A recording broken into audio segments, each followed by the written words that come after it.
한번 따라 하실까요? 성막을 통하여 깨닫게 하시는 축복.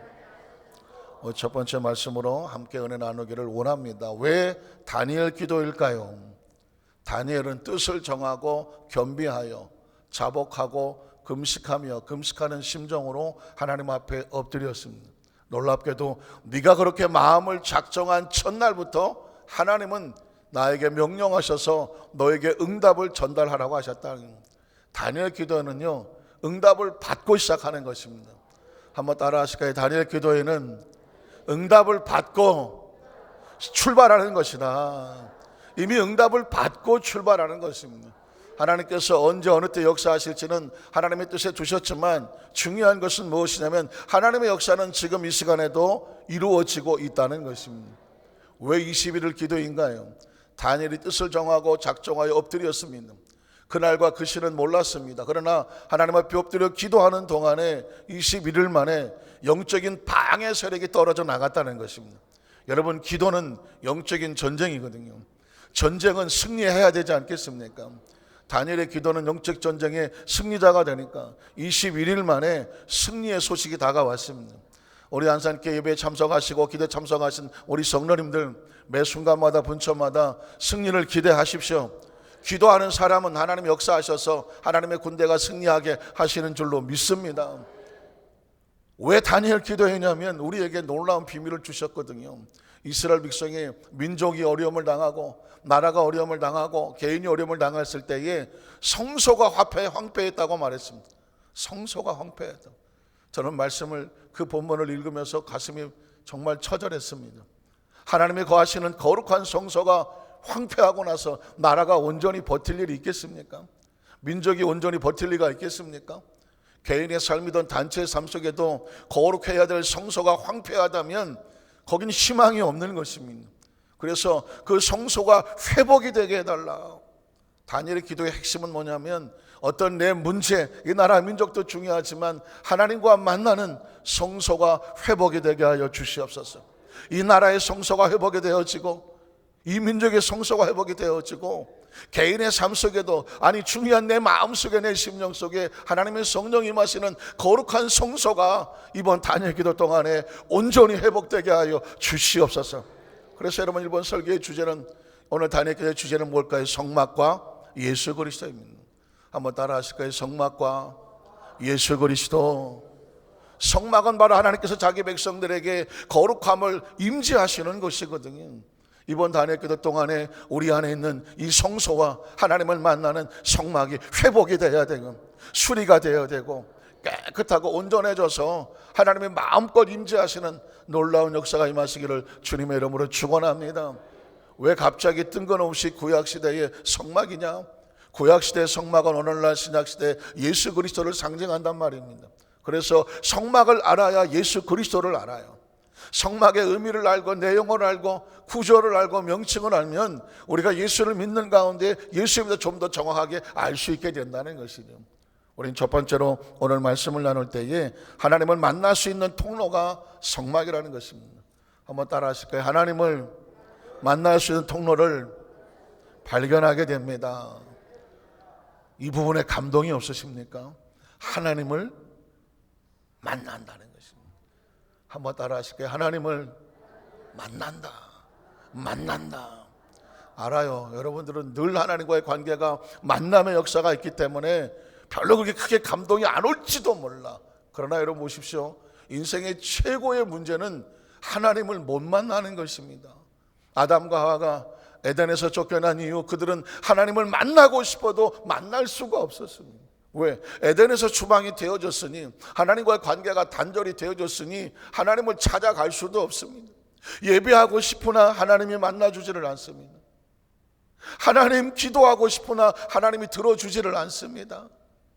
어디서 정성껏 예물을 가지고 와서 하나님 내가 마음으로 예물 드리기 원합니다. 하나님께서 그 예물을 거절하십니다.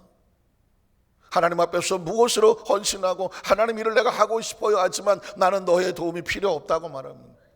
여러분, 삶을 살아가면서 가장 무섭고요, 가장 처절한 것은 뭐냐? 하나님이 더 이상 만나지 않는 것입니다. 하나님 더 이상 듣지 않는 것입니다. 하나님이 고개를 돌리는 것입니다. 하나님이 더 이상 우리에게 일하자고 말씀하지 않는 것입니다. 돌이켜보면 최고의 축복은 뭐냐? 하나님을 만나는 것입니다. 하나님이 내 기도를 들어주시는 것입니다. 하나님이 나의 예물을 기뻐해 주시는 것입니다. 하나님 나의 땀과 수고에 대해서 고맙고 감사하다, 나와 같이 일하자, 우리에게 일할 수 있는 기회를 주시는 것입니다. 사람들이 이것을 알지 못하니까 우리가 하나님을 시간 나서 만나주는 걸로 알죠.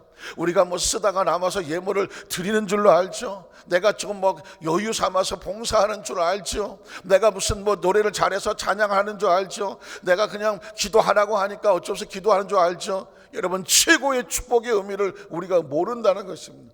가장 최고의 축복은요, 아직 우리에게 하나님을 만나 주실 때입니다. 우리의 기도할 수 있는 기회를 주실 때입니다. 우리의 예물을 하나님 아직 기뻐하실 때입니다. 아직 우리 하나님 앞에 일한다고 할 때에 네가 나에게 일을 해달라고 일을 맡기실 때라는 것입니다. 그래서 오늘 성막을 통하여 깨닫는 첫 번째 축복은 뭐냐? 하나님을 만날 수 있는 통로가 회복이 된다는 것입니다. 출애굽기 19장 19절 24절을 보면은요, 하나님을 만날 수가 없었습니다. 죄인이 하나님을 만날 수가 없었습니다. 나팔 소리가 점점 커질 때에 모세가 말한즉 하나님의 음성으로 대답하시더라. 야훼께서 시내산 곧 산꼭대기에 강림하시고 모세를 그리로 부르시니 모세가 올라가매 야훼께서 모세에게 이르시되 내려가서 백성을 경고하라. 백성이 밀고 들어와서 나 야훼에게로 와서 보려고 하다가 많이 죽을까 하노라. 백성이 하나님을 보고 싶다고 해서 밀고 들어와서 만나지는 것이 아니란 말입니다. 하나님은 우리가 보고 싶고 만나고 싶다고 해서 아무 때나 시간 나서 만나지는 존재가 아니라는 것을 말하고 있습니다. 밀고 들어와서 하나님께로 나오면 오히려 그 백성이 하나님 앞에서 죽을까 하노라. 하나님께서 오히려 그들의 안위를 걱정하고 있습니다. 그 다음 절은 또 야훼께서 가까이 있는 제사장들에게 그 몸을 성결하게 하라. 나 야훼가 그들을 칠까 하노라. 제사장이라고 해서 아무 때나 하나님을 만나는 것은 아니라는 것입니다. 하나님을 만나기 전에 스스로 몸을 성결하게 하고 하나님이 허락하셔야 하나님을 만날 수가 있습니다. 때문에 제사장이라고 해서 그가 하나님 앞에 나온다고 해서 오히려 하나님 앞에서 그를 치시는 역사가 나타난다고 말하는 것입니다. 모세가 야훼께 아뢰되 주께서 우리에게 명령하여 이르시기를 산주에 경계를 세워서 산을 거룩하게 하라 하셨은즉 백성이 신의 산에 오르지 못할 것이다. 하나님이 허락하셔야 하나님의 산에 오를 수가 있는 것입니다. 야훼께서 그에게 이르시되 가라. 너는 내려가서 아론과 함께 올라오고 제사장들과 백성들에게는 경계를 넘어 나 야훼에게로 올라오지 못하게 하라. 내가 그들을 칠까 하노라. 사랑하는 성도 여러분, 우리가 하나님 앞에 스스로 나왔나요? 하나님이 허락해 주셔서 나올 수가 있었나요? 이 자리에 나온 것은요, 선택입니다. 그리고 기회를 놓치지 않으신 것입니다. 여러분, 세월이 지난 다음에 보십시오. 그때 내가 하나님께서 정하여 명령하신 허락하신 그 기도의 자리에 나가서 21일을 단을 쌓았던 것이 여러분 생애 최고의 축복의 기회로 여러분의 기억 속에 남을 것입니다. 아름다운 추억이 될 것입니다. 아름다운 간증이 될 것입니다. 세상의 최고의 축복은 하나님 우리를 허락하신 것입니다. 이 자리는 하나님께서 우리를 허락하셔서 나올 수 있도록 해주신 것입니다. 혹시 그런 기억이 있으십니까? 아무리 나가려고 해도 나가지지가 않더라고요. 아무리 하나님께 나아가려고 해도 나아가지지가 않아요. 성전의 문을 열려고 해도 문이 열려지지가 않아. 아무리 내가 하나님께 기도하려고 해도 내 속에 기도가 터지지가 않아. 그런 기억이 있나요? 세상에 미치고 환장하고 펄쩍 뛰는 게 그겁니다. 기도하는데 기도가 안 돼. 회개를 해야 되는데 회개가 안 돼. 부르짖어야 되는데 속이 강팍하고 딱딱하여 부르짖음이 나오지가 않아요. 여러분, 회개할 수 있을 때가 축복입니다. 기도할 수 있는 마음이 열릴 때가 축복입니다. 내 속에 눈물이 날 때가, 부러질 수 있을 때가 축복입니다. 아무리 하나님 허락하지 않으면요, 눈물 한 방울도 안 나요. 하나님 앞에 이 백성들이 밀려와서 만나고 싶어 하지만 하나님이 아니라고 하면 못 만나는 것입니다. 출애굽기 20장 18절에 21절에 보면 그러나 우리는 하나님을 만나야 될 필요성이 있습니다. 필요성이 뭐냐면 뭇백성이 우레와 번개와 나팔소리와 산의 선기를 본지라 그들이 볼 때에 떨며 멀리 서서 모세에게 이르되 당신이 우리에게 말씀하소서 우리가 들으리이다. 하나님이 우리에게 말씀하지 말게 하소서 우리가 죽을까 하나이다. 하나님의 말씀이 직접 들려오는 건 그들이 견딜 수가 없습니다. 하나님의 말씀은 권세와 능력입니다. 임재와 그의 위엄과 거룩함이 임하는 것입니다. 그 거룩함 앞에 어떻게 죄인이, 어둠이 존재할 수가 있겠습니까? 그들은 두려워 떨며 어쩔 수가 없었습니다. 만나긴 만나야 되겠는데 하나님이 다가오니까 견뎌낼 수가 없습니다. 하나님이 직접 말씀하시지 말고 모세여 하나님의 말씀을 대신 전하여 주십시오 라고 말합니다. 모세가 백성에 이르되 두려워하지 마라. 하나님이 이 말씀은 너희를 시험하고 너희로 경외하여 뭐하지 않게 하려 함이라. 범죄하지 않게. 하나님 우리 가운데 임하시는 것은 뭐냐면 우리를 테스트합니다. 유혹하는 것이 아니라 테스트 검증을 합니다. 그래서 너희로 하여금 하나님 말씀을 잘 듣고 이 세상에서 범죄하지 아니하고 하나님 안에 있게 하려 하심이라. 백성은 멀리서 있고 모세는 하나님이 계신 흑암으로 가까이 나가더라. 하나님의 말씀을 들어야 세상과 구별이 됩니다. 하나님의 말씀을 들어야 우리로 하여금 범죄치 아니할 수 있는 힘이 생겨나고 그 말씀 가운데 성령님께서 역사하여 주시는 줄로 믿습니다. 이 관계가 되어지면서 어떻게 하나님을 만날까요? 놀랍게 하나님께서 우리에게 만나 주시겠다고 말씀합니다. 출애굽기 25장 17절로 22절에 보면 순금으로 속죄소를 만들 때 길이는 2규빗 반, 너비는 1규빗 반이 되게 하고 한 걸음은 왔다 갔다 금으로 그룹들을 속죄소 두 곳에 쳐서 만들되 한 그룹은 이 끝에 또 한 그룹은 저 끝에 그 속죄소 두 곳에 속죄소와 한 동이로 연결할지며 그룹들은 그 날개를 높이 펴서 그 날개로 속죄소를 덮으며 그 얼굴을 서로 대하여 속죄소를 향하게 하고 속죄소를 궤 위에 얻게 하고 법궤 말하는 것입니다. 내가 네게 줄 증거판을 궤 속에 넣으라. 거기서 내가 너와 만나고. 아주 중요한 구절입니다. 법궤를 만드는 이유, 성소를 만드는 이유, 지성소를 만드는 이유, 성막을 만드는 이유는 바로 이것 때문에 만나는 것입니다. 한번 따라 하실까요? 거기서 내가 너와 만나고 합니다. 이제까지 여러분 하나님께 이스라엘 백성을 만나주시는 장소가 없었습니다. 만나주시는 통로가 없었습니다. 하나님이 찾아와서 말씀하시면 만날 수 있으나 사람이 이스라엘 백성을 나갈 수가 없었습니다. 그러나 하나님께서 한 곳을 정하십니다. 이제부터는 내가 거기서 너와 만나주리라. 거기서 내가 너에게 말씀을 주리라. 거기서 내가 너의 음성을 들으리라. 너의 기도를 들으리라. 거기서 너의 예물을 받으리라. 거기서 내가 너에게 일할 수 있게 하시리라. 여러분 이 구절이요 저와 여러분의 마음에 평생에 가슴에 새겨지들 요절과 같아요. 한 번 더 따라 하실까요? 거기서 내가 너와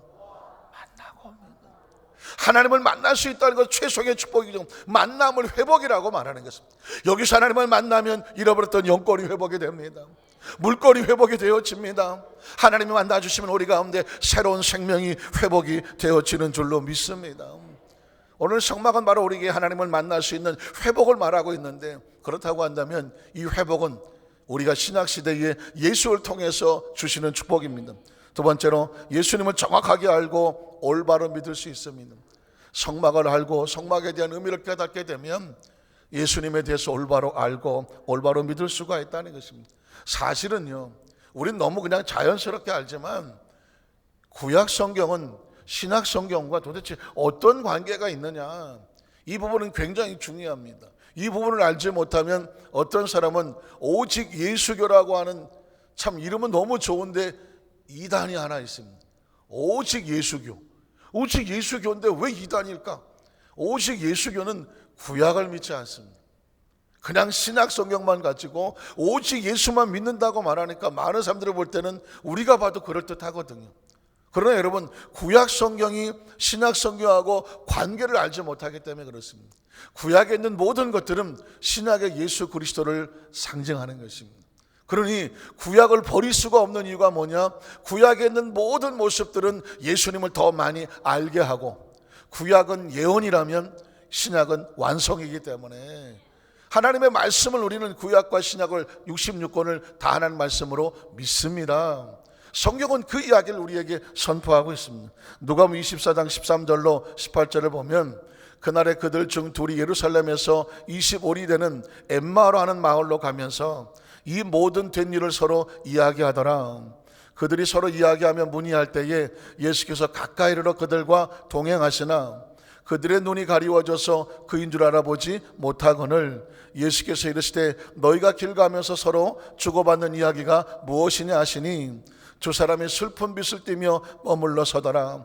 한 사람인 글로벌한 자가 대답하여 이르되 당신이 예루살렘에 체류하면서도 요즘 거기서 된 일을 혼자만 알지 못하느냐.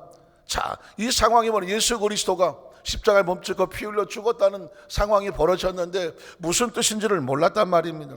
그때 누가복음 24장 19절로 24절에 보면 이르시되 무슨 일이냐 이르되 나사렛 예수의 일이니 그는 하나님과 모든 백성 앞에서 말과 일에 능하신 선지자이거늘 우리 대사들과 관리들이 사형 판결에 넘겨주어 십자가에 못 박았느니라. 우린 이 사람이 이스라엘을 속량할 자라고 바랐노라. 이뿐 아니라 일 일어난 지가 사흘째요. 또한 우리 중에 어떤 여자들이 우리를 놀라게 하였으니 이는 그들이 새벽에 무덤에 갔다가 그의 시체는 보지 못하고 와서 그가 살아나셨다 하는 천사들의 나타남을 보았다 함이라. 또 우리와 함께 한 자 중에 두어 사람이 무덤에 가 과연 여자들이 말한 바 같은 같음을 보았으나 예수는 보지 못하였다. 그렇다면 도대체 이 예수가 누구냐? 제자들은 고민했다는 것입니다.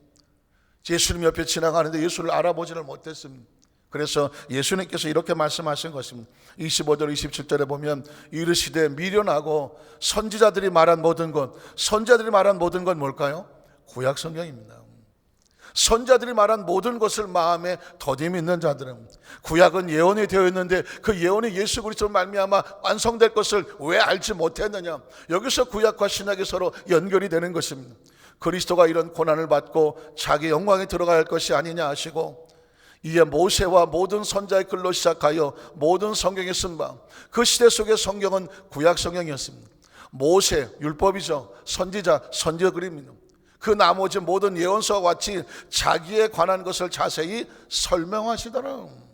예수 그리스도는 바로 구약에 예언되었던 것을 예수님으로 말미암아 완성된 것입니다. 제가 서두에 방주 이야기를 드렸지만 그 방주는 바로 예수님의 구원의 방주 되심을 모형하시는 것입니다. 방주 안에 들어온 자가 산 것처럼 예수 안에 들어온 자가 사는 것입니다.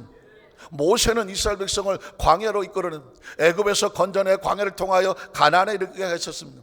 예수는 바로 이 시대 속에서 이 세상에서 천국을 이끌어가는 리더자가 되시는 것입니다. 믿으십니까? 다윗이 선한 목자의 모습을 하나님을 고백했던 것처럼 예수는 우리 시대 속에 선한 목자가 되시는 것입니다. 마찬가지로 성막이라고 하는 것은 이스라엘 백성들에게는 하나님을 만나고 하나님 말씀을 듣고 구원의 상징과 같이 이 성막은 바로 예수님을 상징하고 우리에게 주신 줄로 믿습니다. 여러분 마태복음 8장 16절로 17절을 보면 저물매 사람들이 귀신 들린 자를 많이 데리고 예수께 오거늘 예수께서 말씀으로 귀신들을 쫓아내시고 병든 자들을 다 고치시니 이는 선지자 이사야 신약입니까 구약입니까? 구약입니다. 예수님은 철저하게 구약의 말씀을 그대로 완성하시는 겁니다. 이사야를 통하신 말씀에 우리 연약한 것을 친히 담당하시고 병을 짊어졌다 함을 어떻게 하십니까? 이루리 하십니다. 한번 따라 하실까요? 이루리요. 예수 그리스도로 말미암아 우리의 모든 무거운 짐을 예수님이 다 담당하셨습니다. 병을 짊어지셨습니다. 엄청난 선포를 하는 것입니다. 이제 더 이상 너희에게 문제는 없다는 것입니다. 예수님이 짊어지셨다는 것입니다. 더 이상 병에 짊어질 이유가 없다고 말씀하는 것입니다. 예수님이 담당하셨다고 말하는 것입니다. 예수님은 엄청난 선언입니다. 알지 못하는 사람들에게 너희가 더 이상 죄에 묶여 있을 이유가 없다. 예수님이 죄를 청산하셨다는 것입니다. 더 이상 마귀에게 눌릴 이유가 없다. 예수님이 마귀의 권세를 꺾으셨다는 것입니다. 더 이상 가난과 저주 속에 들어갈 이유가 없다. 예수 그 속에 뽑아내셨다는 것입니다. 더 이상 사망을 두려워할 이유가 없다. 예수님이 사망을 정복하셨다는 것입니다. 이 세상을 떠날 때에 갈 곳이 없어서 방황할 이유가 없다. 구천을 떠도는 귀신이 될 이유가 없다. 왜냐하면 너희에게는 영원히 거할 천국이 있다는 것입니다. 이게 예수 그리스도는 구약의 완성이고 예언의 완성이거든요. 예수를 믿으면 여러분 다른 것들은 다 지엽적인 것입니다. 딱 한 가지 우리의 신분이 달라졌습니다. 하나님을 만나는 존재가 됐습니다. 믿으십니까? 거기서 하는 말씀을 들을 수 있는 존재가 되었습니다. 우리의 삶을 살아가면서 이 세상에 예수를 알지 못했을 때는 죄도 걱정이고 가난도 걱정이고 질병도 걱정이고 사망도 걱정이고 상처도 걱정이었는데 예수는 말씀하십니다. 그 모든 무거운 건 내가 짊었으니 너희는 평안하라고 말합니다. 수고하고 무거운 짐 다 내려놓고 너희는 평안할지어다. 이게 바로 하나님께서 우리 예수를 통해서 주시는 메시지입니다. 그를 믿는 자마다 멸망하지 않고 영생을 얻게 하려 하심이라는 말씀을 정리하기를 원합니다. 오늘 저와 여러분이 회복해야 될 것이 뭐냐면, 하나님을 만날 수 없었던 존재가 성막에서 하나님을 만날 수 있는 것처럼 우리에게 하나님의 만남을 허락하여 주셨다는 것입니다. 여러분, 이게 놀라운 감격이어야 돼요. 저는 하도 어려서부터 교회를 다녀서 내가 어떻게 교회를 나왔는지 기억이 안 나요. 누가 나를 전도했는지 기억이 안 나요. 그냥 어려서부터 교회를 나갔어요. 교회 안에서 자랐어요. 그러다 보니까 가장 무서운 게 뭐냐? 설레임을 잃어버리는 것입니다. 감동을 잃어버리는 것입니다. 어느 날 순간부터 끊임없이 나는 내가 하나님 앞에 나와서 하나님을 만날 수 있는 축복에 감사합니다.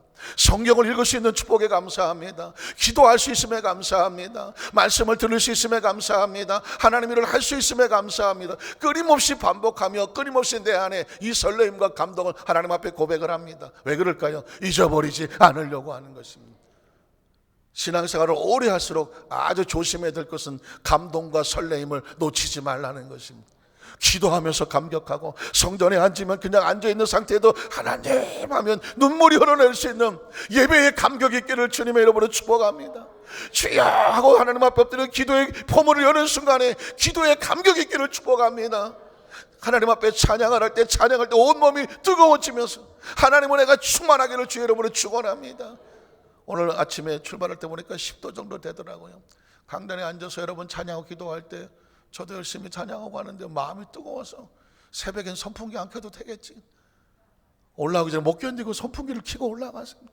제 뒤에 지금 선풍기가 돌아가고 있습니다. 강중약주의 강으로 돌아가고 있습니다. 왜 그런지 아십니까? 강단에 쓰려고 하면 심령이 뜨거우고 온몸이 뜨거워 견딜 수가 없는 거예요. 사랑하는 성도 여러분, 주님 앞에 가시는 그날까지 하나님 앞에서 이 은혜가 여러분의 길을 주의 이름으로 축복합니다. 심령이 뜨거워 견딜 수가 없어야 돼요. 하나님이라는 존재 앞에서, 그분 앞에서 엎드릴 때마다 그 은혜가, 그 성막을 통하여 다시 한번 내 안에 하나님의 거룩한 성소가 회복이 되고 예수님 은혜와 은총이 내 마음속에 다시 한번 무장이 되어져서 하나님 뜻을 정하고 작정하여 기도할 때 중요한 건 한 가지입니다. 하나님과의 관계가 회복이 되면 나머지는 따라오는 것입니다. 관계가 회복이 되면요, 나머지는 따라오는 것입니다. 이번 단위의 기도 동안 온 성도들에게 하나님이 주시는 축복으로 나도 모르게 그냥 하나님만 찾고 엎드렸을 뿐인데 저절로 문제들이 해결해 있는 간증이 고백되시기를 주님의 이름으로 축원합니다.